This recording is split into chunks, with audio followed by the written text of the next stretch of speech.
course of discussing movies, the host will spoil plots. You've been warned.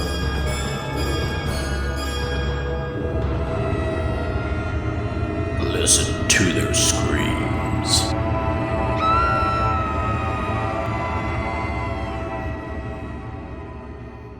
Greetings, ghouls and creeps, and welcome to Listen to Their Screams, a horror podcast that feels like you're chatting with friends. I am one of your friends, Dave. We're joined, as always, by our other friend, Ike. Ike, how are you? Hey, not doing too shabby. Just hanging out with my imaginary friend Charlie. We'll see how that goes. Yeah, not good. If anything shows us anything, we are, as this drops a week out from Christmas, and we're in the holiday spirit today as we are reviewing the new take on Silent Night, Deadly Night. That's coming up in a bit. But also very Christmassy, we're going to talk about Creep Tapes, Season 2, Episode 5, Nick. Ike, what'd you think of this episode? Honestly, this kind of falls into the similar category as the last episode we watched.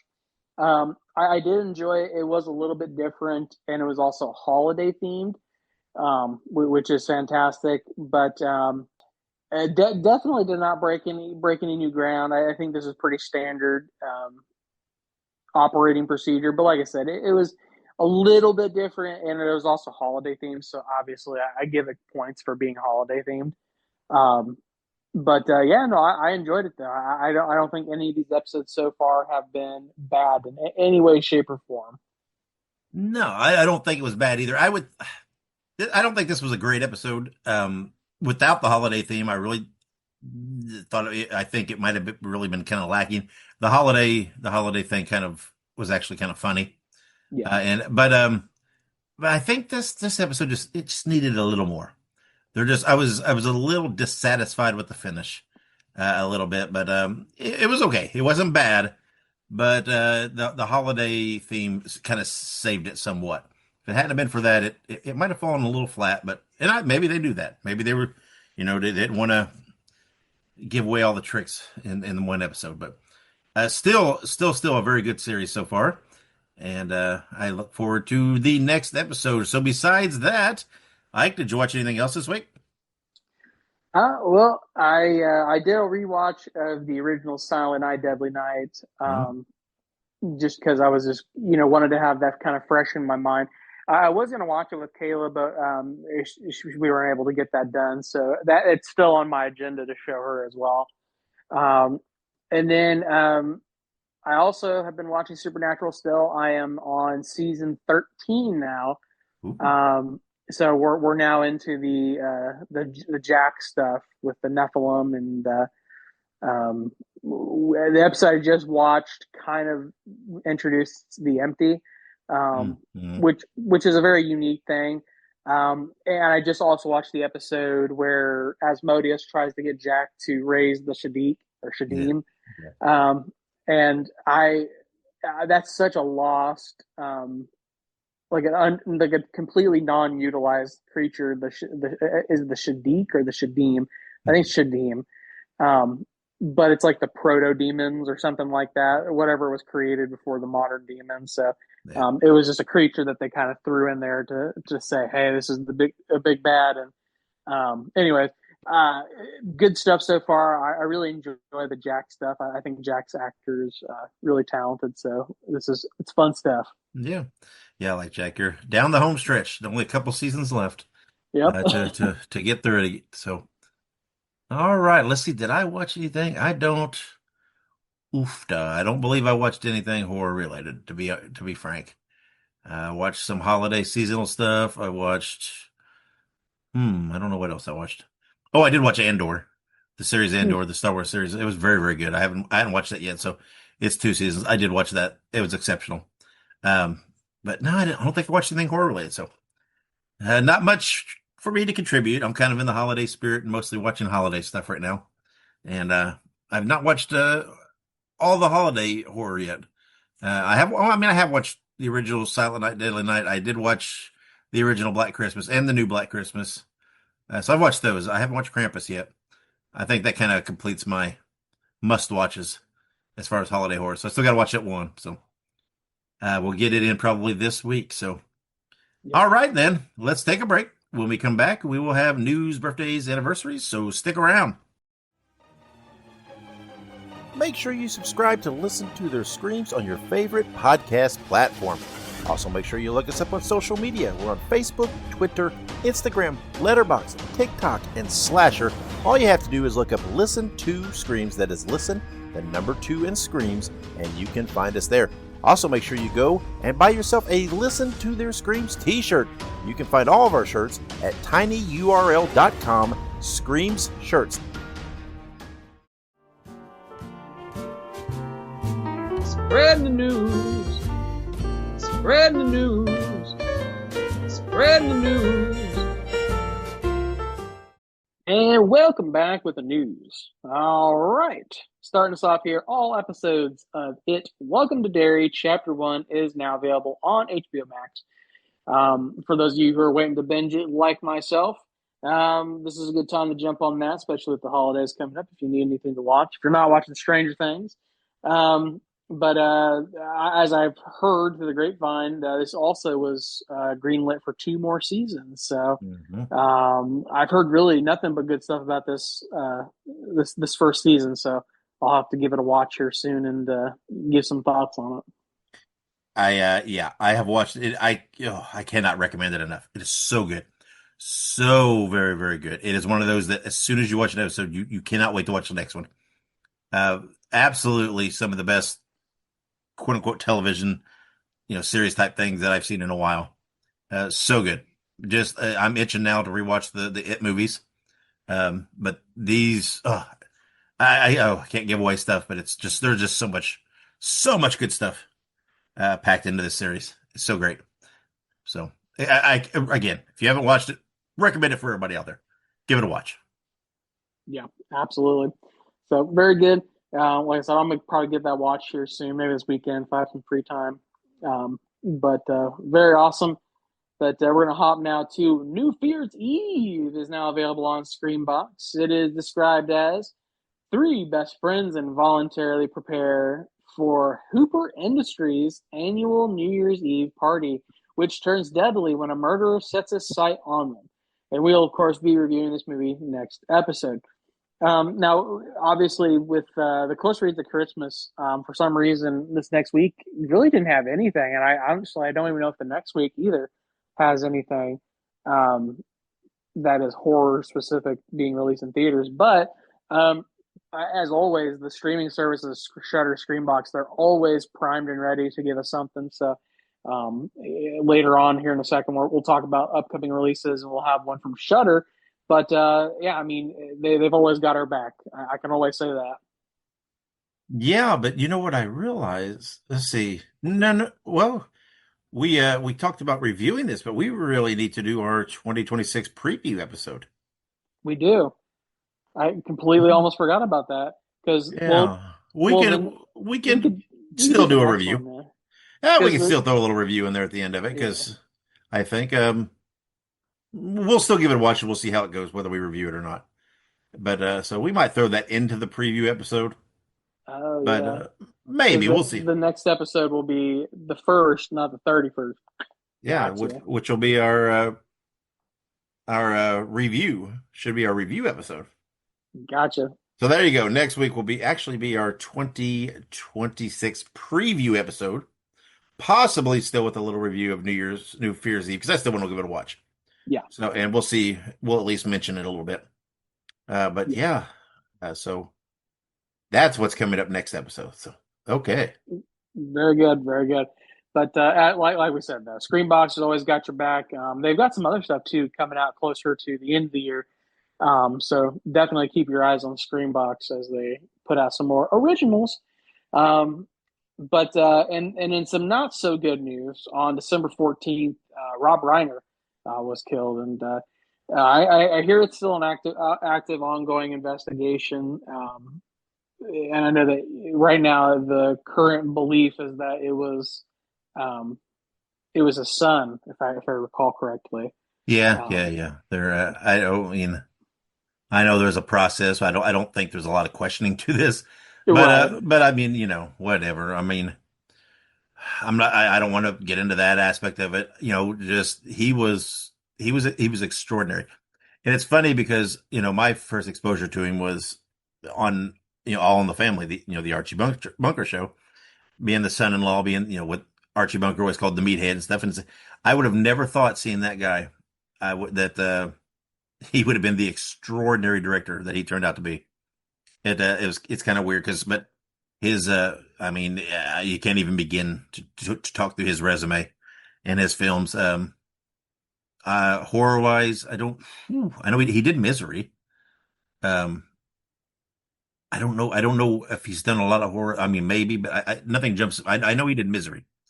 But I don't know if what else he's done horror related. But I mean, non-horror, you can't even begin to list the films he's done. Um, It, it's a pretty extraordinary list. so the first movie that I ever saw him in, it would. I'm trying to remember if it was. No, it would have to be, yeah. So in 2003, I don't know if you remember that movie. It was called Dickie Roberts, former child star, Yeah, yeah. with oh, what the hell's that guy's name?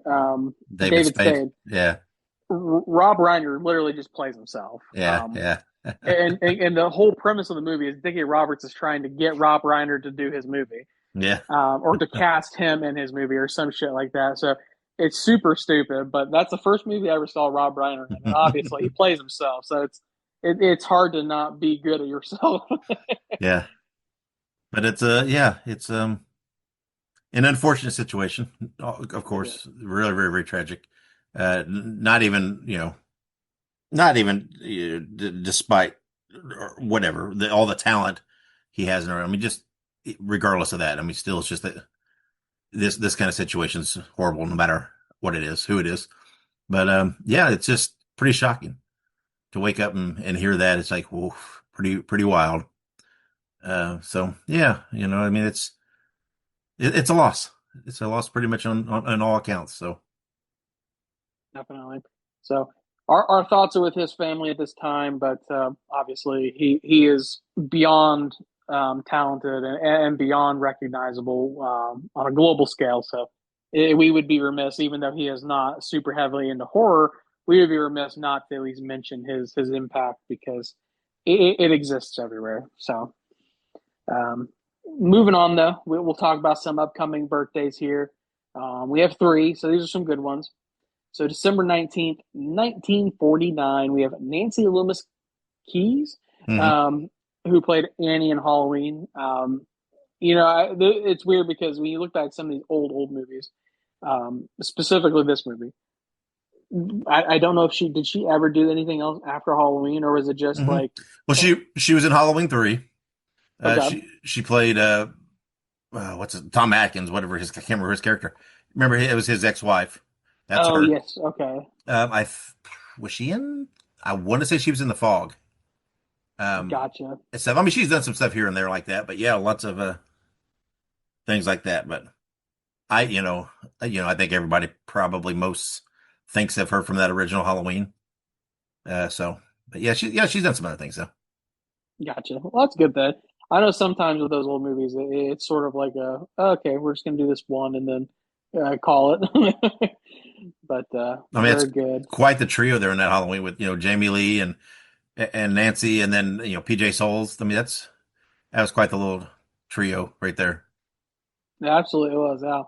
As I know, PJ Souls went on to do a few other things, and obviously Jamie Lee did too. Um, but yeah, absolutely, that's a hell of a trio. Such a good movie too. Every time we talk about it, it always reminds me, and I'm like, man, if I hadn't already just rewatched it, I'd rewatch it again. Maybe I will. Yep, But never gets old. no, and it's ironic. Her name is Nancy Loomis, so like Yeah, I know. Nancy from Nightmare on Elm Street, and then Loomis, Doctor Loomis. Yeah. But that's fun. But happy birthday, Nancy. Hope you're doing all right. We're gonna hop now to December 21st, 1966. We have Kiefer Sutherland, of course, known for his role in Lost Boys, and Kiefer.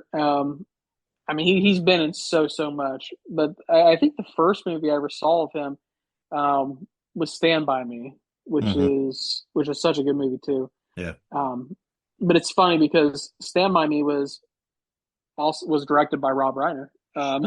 Weirdly enough, Mm-hmm. um, but also it was written by Stephen King, and it has Mm-hmm. arguably one of the most packed star power casts, even outside of Kiefer Sutherland, like Will Wheaton, River Phoenix, I think, Corey Feldman, Yep. Jerry O'Connell, which we were talking Mm-hmm. about last week. But I mean, oh, he's so good in that too. And Stand By Me is just a fantastic movie. Yep. Yep. But yeah, I mean, anybody though in the Lost Boys is just there for me. Absolutely. Such a great movie. My favorite vampire movie of all time. Yeah, I was gonna say I know that's your fave. So, but Lost Boys is super good, super duper good. If you've never seen it, so anybody out there who hasn't seen it, check her out. But speaking of Lost Boys, we have another birthday on December 23rd, 1971, in memory of Corey Haim, who of course was in Silver Bullet and The Lost Boys. Obviously, Corey Haim was taken from us too soon, and was a fantastic talent. Lost Boys again. A lot of people in Lost Boys were super talented, and apparently the Coreys and Kiefer Sutherland all like to work together. Apparently. Yeah, that was let's see, that's probably did that start kind of that stretch of the Corys there, maybe right around then, where they started doing lots of stuff together, and then I remember them doing License to Drive together, and that was like the big push, mainstream push one of the Corys, and it's just a so-so movie, but I mean everybody, it's like everybody talked about the Corys at that time, and people would, oh, what's your favorite Corey, and all that. It was just there was a lot of Corey fever at that time, but and I like them both. I like them both, and Yeah, I just see uh Corey Feldman he's in both, I think both of the Lost Boys sequels that they did, that they were pretty much direct to DVD or whatever kind. And I think Corey Haim he was in one of them. I don't think both of them. yeah. Uh, I think Haim was just in the first one, and then Feldman was in the others. yeah. So they're not great, but I don't think they're horrible. But it's kind of hard to follow up that first one. The sequel is kind of more focus on Feldman, and the Frog Brothers or whatever they were in, and then Haim plays into it a little bit. It more focuses on them, but not a bad thing. And this in this day and age, it would be cool to see them do some kind of little miniseries relating to it, because I think I think there could still be some life in the Lost Boys franchise if done right and done differently. Yeah, no, no, absolutely. I think that vampires are still super relevant in the horror zeitgeist. So I definitely think it would be possible to do And if done right. we need cool vampires again, and No, absolutely. muscle guys playing saxophone on the beach and all that cool stuff. That They guy's still, still out and about, the saxophone guy. yeah, I was gonna say I'm pretty sure he was a meme for a while. Yeah, he still gets out there and plays and stuff and does. I mean, he's just a musician pretty much. He wasn't really an actor. They just he got roles and stuff like that because he could play saxophone, and he had that kind of that rock star kind of look for a saxophone player, and it worked in Lost Boys. Very cool. It's such a weird time, the '80s. That's right. Now I'm gonna have to watch Lost Boys. I was gonna say I have to go back and do a Lost Boys watch. I haven't watched it in a few years, so I'll definitely have to check that out again. But very good. Was it Timmy Capello? I think it was. Yeah, yeah, Yeah, Tim. Yeah, because I was gonna say I was just looking, trying to remember which one it was, and then yeah, he's in the his picture on IMDb is him with the saxophone, so that's right. surely it's him. He is the sax guy. I mean, he's still out there performing and doing who knows what. I'm sure he's got a few other acting credits under his belt after that, at least. But Well, I'm sure it has to be, all but good movies need a saxophone player. So true, true. All the classics, that's right. Just work but it in there. but happy birthday to you, Corey. That was the original point of that. That's right. Yeah. And like I Not said, it not Saxy Tim. It was Corey. no, no. Sexy Tim was not the birthday this time. Nope. But You'll get his turn probably. he'll get his turn eventually. I think his birthday's in, it looks like May, so come May, maybe we'll throw him in there. That's right. We got to have him in there. That's right.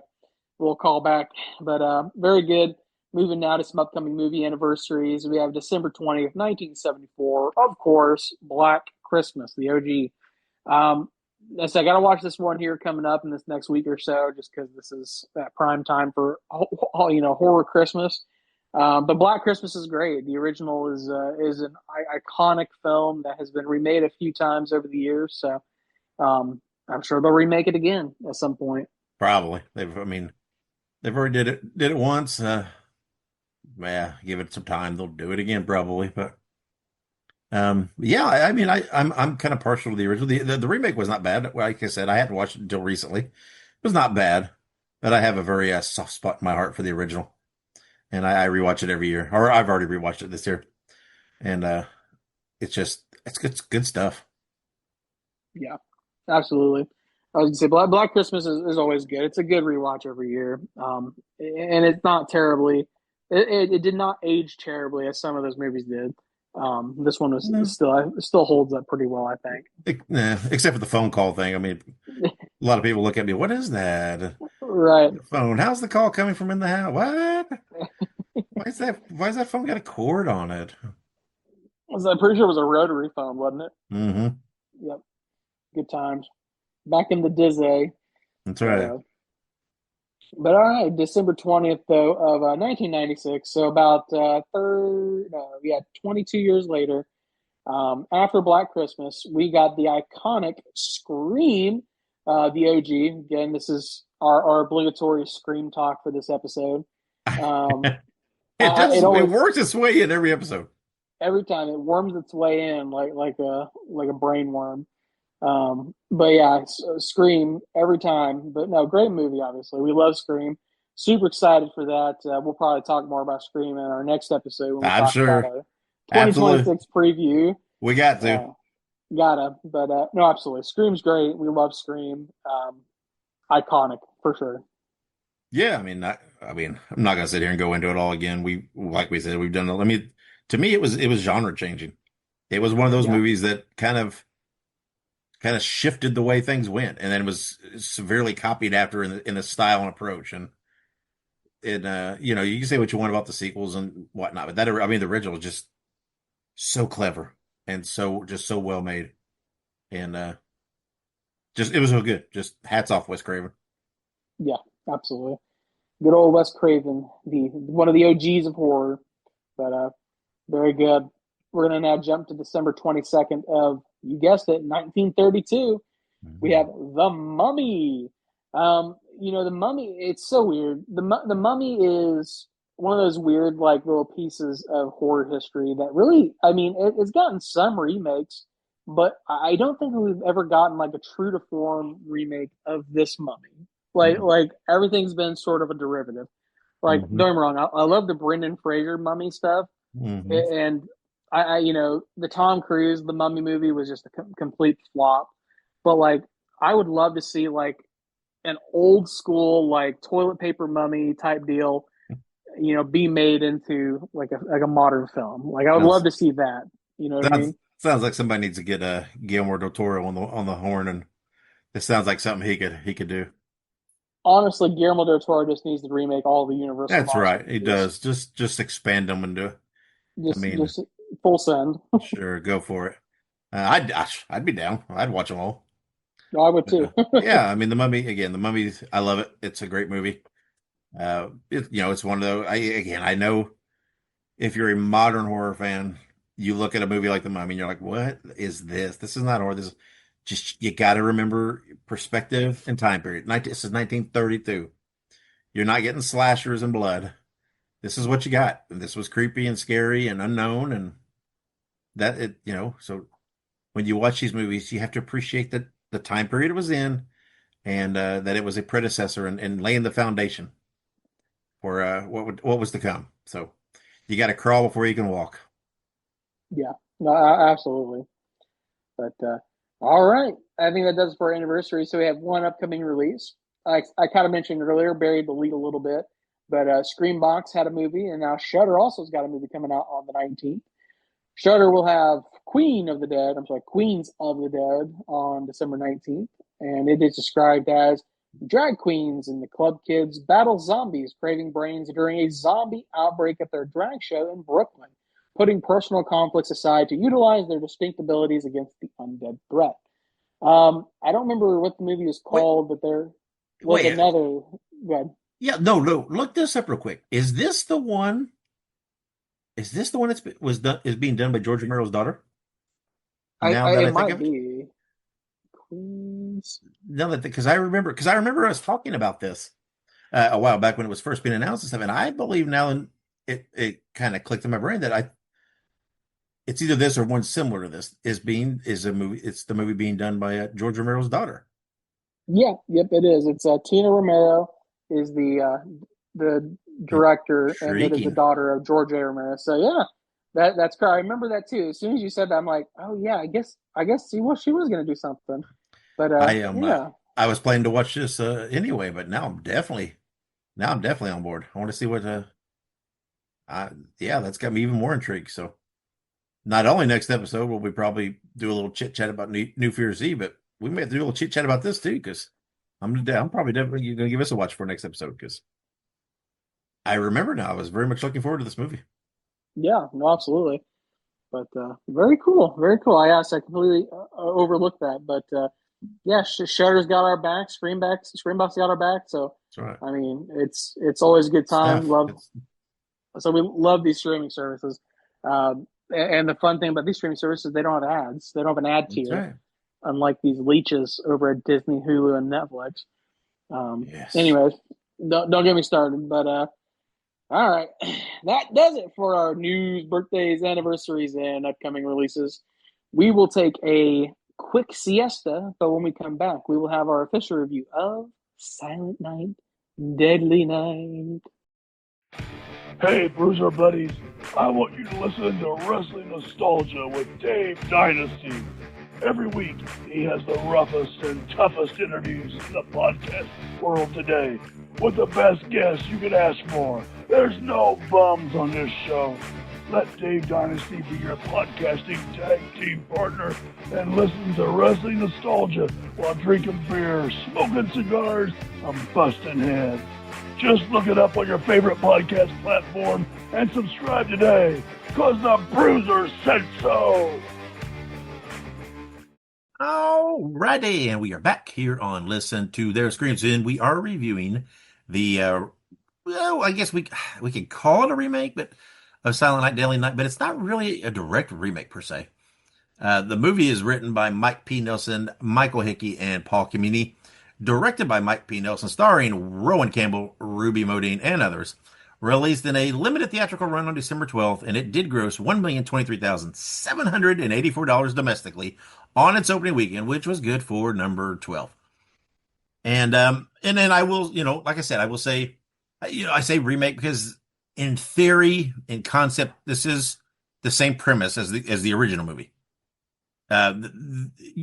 You start at kind of at the same point A, but it really does its own thing from there. And it very much let's see, I don't want to be spoilery, but this movie very much doesn't make Billy to be a bad guy. It kind of turns him into almost a sympathetic hero. Yeah, And I mean, you're kind of watching what he's doing, and there was some of that in the original too, right? Because he was killing what he perceived to be bad people, but in this one, he's killing what are truly bad people. And still, again, it's not spoilery because they put it out there. Still super satisfying to see Santa rough up and kill some Nazis. oh yeah. Such a fun scene, and I love seeing how he got to because I was very curious how he got to that whole incident anyway. But so I liked how that happened. But yeah, they again they kind of took the idea, the concept of the original, took it a few steps further. And it was fun. There were parts of it that I was it was a little. And when it started off, I was like, ooh, I don't know if I'm going to like this because it started after it set the foundation. It felt weird to me at first, when it got going, I was like, I don't know, this movie is just not flowing and not clicking for me. And then I don't know where it came, what point it came to, but then it really kind of found a groove to me for me, and I thought, okay, now it's okay. And it was fun. Again, there's to me nothing super extraordinary or original about this movie. They took the original, they ramped it up for modern days. They did your slasher tropes. There were some good kills. Some different things, a little bit of a supernatural aspect to it, so to speak, and and that kind of that up in the air ending a little bit. You don't know what's to happen next. They did make sequels to the original, not nearly as good, but they did make them. But all in all, I did enjoy the movie. It was fun, to see yet another Christmas horror movie, and I liked it enough that I could very much. I would think each year I'll probably rewatch it around this season. Again, I like Rowan Campbell, and he did really well in this. He kind of played almost seemed like the same character that he played in Halloween Ends. It just felt like a very very similar character. Um, but yeah, it was fun. I liked it. Again, nothing groundbreaking or shattering. Just to me, just a good, fun little Christmas slasher. That yeah, that I enjoyed. Again, in and out in 90 minutes. Right in the wheelhouse, the sweet spot of where these movies really should stay. And they didn't try to redefine anything. They just wanted to make a fun little movie, and I think it worked. I think it clicked for me.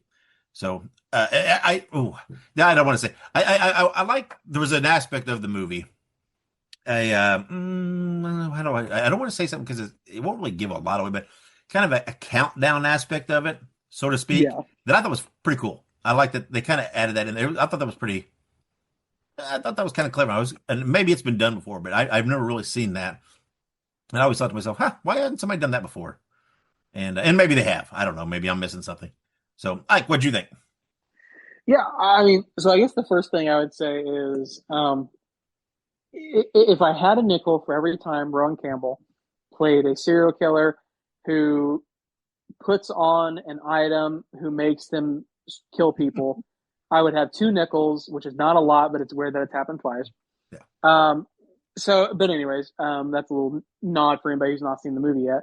But yeah, listen, I went into this not really knowing what I was expecting. Right, the trailers they don't really give you a whole lot; they just kind of give you the gist of it. Right, Mm-hmm. Rowan Cannell plays Billy. Billy gets dressed up and kills people. Okay, cool.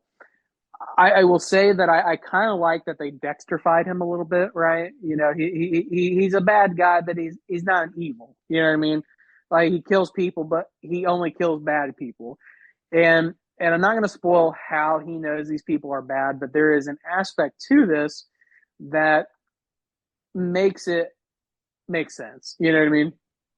Sort of like I don't want to say it, but like it kind of reminds me of like Chucky a little bit. Like Mm-hmm. you know how Charles Lee Ray gets into the doll. That's all I'm going to Yeah. say.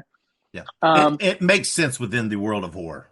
yeah, it makes complete sense. And honestly, to me, comparing the two, I do like this version better because for people who have not seen the original, basically the premise of the original is that Billy is just so mentally scarred by stuff that happened as childhood, which is effectively the same thing what happens in this one, right? You know what I mean? His parents get murdered, which again is not a spoiler. That's the basic premise of the original movie.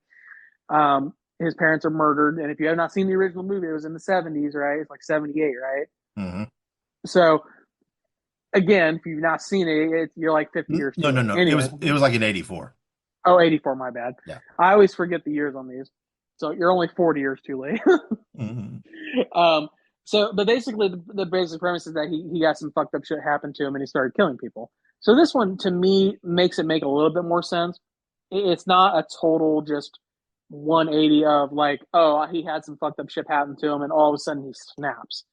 This gives a rhyme and a reason to why Billy does the things that he does.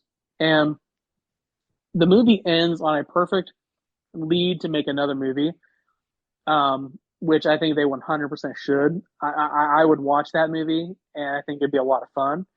Um, in the movie, you have all these. I mean, there were no weak performances. All the people in the movie did a really get fantastic job. Ruby Modine, which did you know that Ruby Modine is related to Matthew Modine, who plays Dr. Brenner in Stranger Things, Papa? Yeah. Uh-huh. I did not know that. I don't know No, why I didn't put those two yeah, together. no. I mean, I didn't actually know they were related, but yeah, I know who Matthew Moody. That's pretty crazy. Yeah, that's her dad. Like they're Yeah. both super talented. I love Yeah. Ruby Modine because I've Yeah. seen her in like Shameless, and she's also in Happy Death Day. Hmm. But so I love Ruben Modine, but also I love Matthew Modine. He did a fantastic job as Dr. Brenner in the show. Perfectly hateable character. I mean, um, but yeah, I never knew that they were related. I guess Modine is not a very common last name, so I probably No. should have ascertained that, but I just Yeah. simply didn't. But anyways, Ruby was great. Obviously, Rowan Campbell's great, and I want to give a special shout out to a character, Charlie. I'm not going to say what his character is, but Mark Akeson is a super underrated actor. He's been in so much stuff that I've seen, but like he did such a good job in this movie. Truly, again, a very easily hateable character, but in reality is not that evil, right? Like you think he's evil, but he's really not. And I just honestly, I really enjoyed the movie. My one criticism is not of the movie, but of the movie theater we went to. The movie theater we went to was so fucking cold. Like, like it was like 40 degrees outside, which is cold for Florida, guys. Hmm. And the movie theater had the fucking AC on. It was literally blowing cold air. And my poor wife Kayla was shivering the entire movie because she brought like a jacket. She was literally wearing like a thing that covers her ears and was wearing gloves in a movie theater because it was that cold. Like I shame on them. I was like, this is ridiculous. Like I was cold, and I don't usually get cold, but I was shivering too. I was like, what is going on right now? They Couldn't wanted it to even feel like Christmas, apparently I couldn't even enjoy my freaking holiday Coke Zero because it was cold. like a slushy. It pretty much was. If I shook the cup hard enough, it probably would have slushed. But no, honestly, the movie was great. I don't really have a whole lot of criticisms because to me, it really kind of reflected on like the cheesiness of like 80s horror, but really brought it into the modern day in a very neat way. And like you said, I mean, if they're killing Nazis, I'm having a good time, so I Sure. can't complain. Yeah, and it was a yeah, it was kind of unique that I don't think this is a big necessarily a spoiler, but it's a Billy seemed very well adjusted for what he He did. he was very it's like he was very astute of the his whole situation and what happened to him in his past and I mean he tells it all, but yeah, that dude had been through some stuff, and not just the parents. I mean, there was other stuff that he talks about, and so yeah, I mean, kind of like in the Been through original. some shit, man. That's right, kind of like in the original. Maybe you're not surprised what's happening, and but yeah, again, it was good fun, good Christmas holiday fun. I kind of can't wait for it to come out on streaming. I think it will be fun next year to watch the original and this just back to back, just 1, 2. I Yeah, think it'll be cool because again, like I said, while they have that same starting point, they're really two different movies, really. I mean, they have the same concept of character development, or at least character birth. But then they kind of go their own little ways a bit. I mean, they're doing some of the same things, but some of the reasonings and aspects, and it's there's some distinct differences. And so I love each movie in a different way, and that's kind of unique, right? I don't because it does have the spirit of the original, but it yeah. doesn't feel like it just completely kind of blatantly redid it. So Well, and I was gonna say it's like when you watch the original. Obviously, the original is an '80s slasher. Okay, hmm. so we're talking cheese, we're talking camp, we're talking just unruliness, and it's fantastic. That's what the '80s was all about. But what they did was is they took the concept of Silent Night, Deadly Night, and instead of just making it campy, they made it campy, but also, and I hate using the term, but they made it smart, right? they didn't just go into it like willy nilly. They had a very intentional approach to it, and it obviously made sense. And I think that it, for a independent film, because it was made by um, Cineverse, which is like Screenbox's like production house type deal that makes a shit ton of their movies. Yeah. Um, a lot of times with Cineverse, I do think that it's kind of like a 75-25. 75% of the time, you're going to get a pretty nicely produced film. It looks pretty clean. It's a lot of fun. But 25% of the time, Cineverse can sometimes put out some. They're not stinkers. Some of them are, but sometimes they're a little underproduced. I feel like they kind of just were flying by the seat of their pants. Yeah. But this movie felt very well produced, and it had decently. I mean, I don't know if you can call them A-listers. I don't even know if I wouldn't say they're B-listers, but I wouldn't say they're A-listers. They're like B-plus listers. Like Rowan Campbell and Ruby Modine aren't household names per se, but they're also not like unknowns. So, if they wanted to go the true 80s route, they would have definitely cast like a bunch of no-namers. But in this one case, they kind of gave you some buy-in because these are characters or seen before, but also like they didn't just do a shot-for-shot remake, and that's obviously not what we want them to do. We want them to give some flavor and some curtailment to that. So I don't know.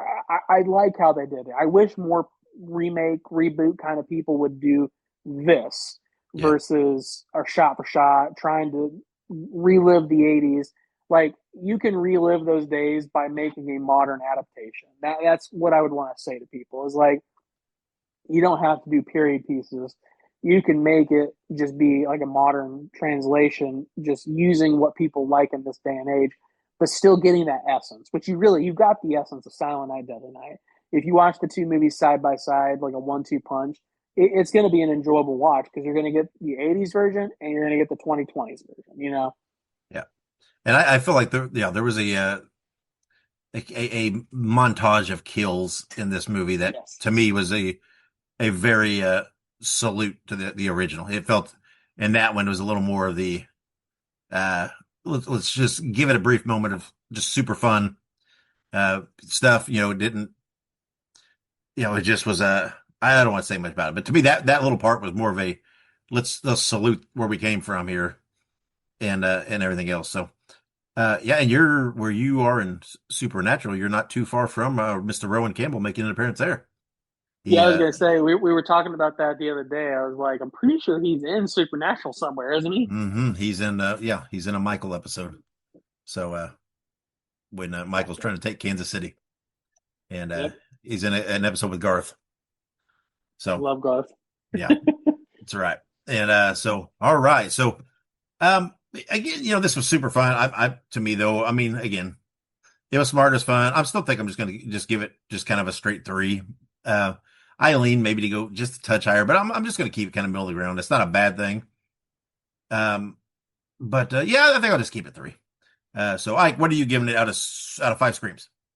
I am going to give it a 3.5 out of 5. I'm not going to give it quite a 4, but I do think that it did a little more than the standard 3. I think that it was just a hair, like it was right on that borderline, right? It was like, I think we kind of both feel that way. It was right on that borderline of 3.5. Yeah. So for me, it's like I would lean more towards the 3.5, and you're leaning more towards the 3. So I think a 3.25 average is perfect. Yeah. Definitely a fun little watch. Definitely, like I said, probably one that will go into my holiday rotation every year. It'll be super fun to rewatch. So, like we pretty much brainstormed and hashed out earlier. Next episode is going to actually be our 2026 year-end preview, and now we may talk a little bit about New Year's Eve. We may talk just a touch about Queens of the Dead. Probably won't be full on reviews, but the primary focus of the episode will be to preview upcoming releases for 2026 that have been announced right now. Of course, it's all subject to change, but things that we know are coming, and including there's Scream 7 coming. We know Crystal Lake's coming out next year, and I don't know what else. I think the new Conjuring movie's supposed to be out next year. That's just off the top of my head. So, we've got some exciting things to talk about, but we'll dig a little deeper, talk about some other things, after we do a little research.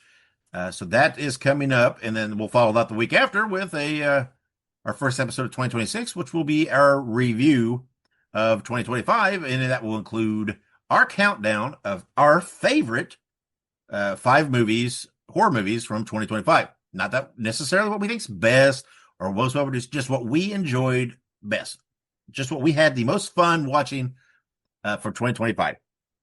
And this one's going to be interesting because I don't feel like there's anything that just ran away. A couple movies, I don't know. There's a couple movies that really jump up pretty good, but it'll be an interesting conversation.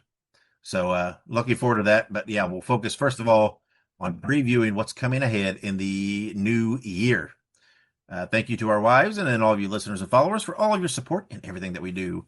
And if you want to continue to support us, the best way to do that is to subscribe to us on social media. We're on pretty much any platform. Just search for Listen to Their Screams or Listen the number 2 and Screams. You will find us there. Make sure you click the subscribe or the follow, whatever button it is. Make sure you comment on our posts, share our posts, interact with us. You can ask us any questions you want in the comments under these posts. We share all the news, birthdays, and anniversaries that we feature here on the show, plus so much more on our social media. So make sure you are following us there. So, Ike, before we close out this episode, anything you want to add? I will say, we were kind of talking about the preview episode and kind of like all that good jazz. Um, I'm gonna give like it's not really a sneak peek. I think I mentioned this before, but for sure on my 2026 preview, at least because obviously behind the scenes, Dave and I will formulate our own lists and we'll kind of compare notes. But I know for sure on my list, at least my honorable mentions, depending on how the comparisons go, we'll have Return to Silent Hill on it. That's right. Oh yeah, that is coming up. Yeah. Well, and it comes out in January. That's right. Finally, right? Right. And finally, well, I was going to say two things before the Silent Night, Deadly Night. I'm not sure what theater you went to, but before Silent Night, Deadly Night, there was a trailer.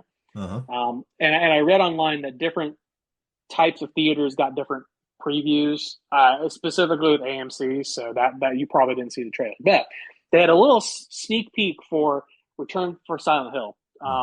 It was really cool. But the point that I brought that up, apparently, as I was remembering, the last two previews that we've done, I have mentioned this movie. Really? So, yeah, at least to some degree. I don't know if it actually made it onto the list. I think last year it made it onto the list because I was so convinced that it was going to come out this year, and then it fucking didn't. The year before, I don't remember how it came up. I don't know if I brought it up specifically because it was going to come out or if it was rumored. I think it was just rumored at the time.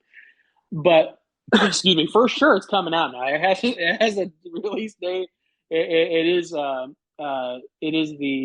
Cineverse is distributing it.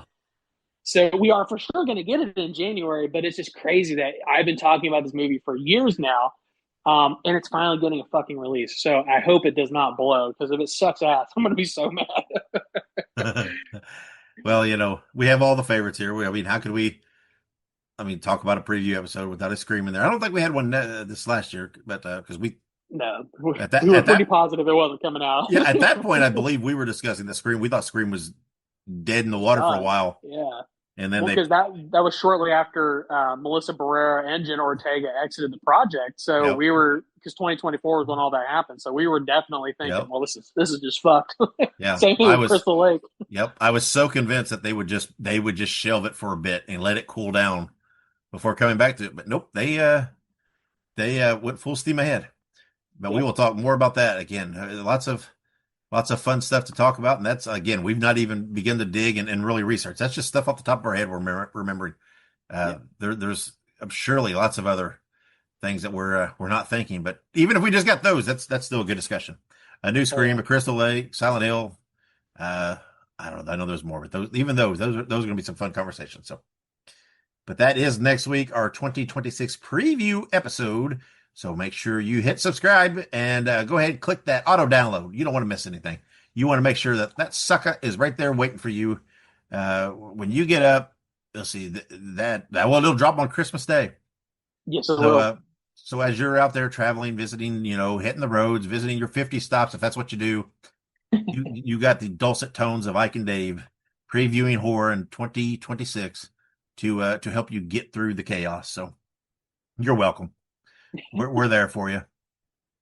So, and who knows, with it being a Christmas episode, I'm sure we'll be in a jolly little mood. So, it should be fun. So, all right, but that's next week. So until then, wherever you go, whatever you do, be good, be safe, and always have many pleasant nightmares.